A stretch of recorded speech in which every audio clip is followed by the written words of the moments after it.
largaron el Gran Premio 10 de noviembre.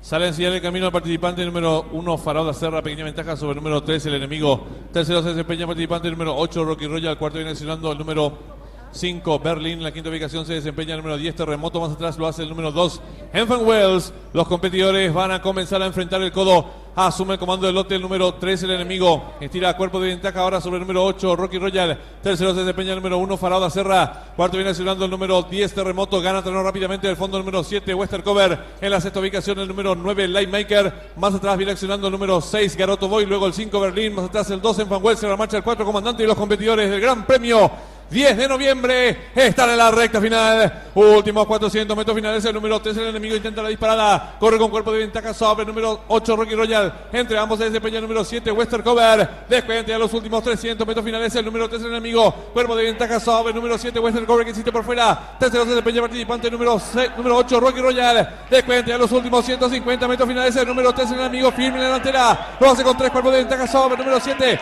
Western Cover. Abierto, larga, atropellada. Lo hace el número 9, Lightmaker. Pocos metros para el disco número 3, el enemigo. Varios cuerpos de ventaja sobre el número 9, tercero 7 y cruzaron el disco.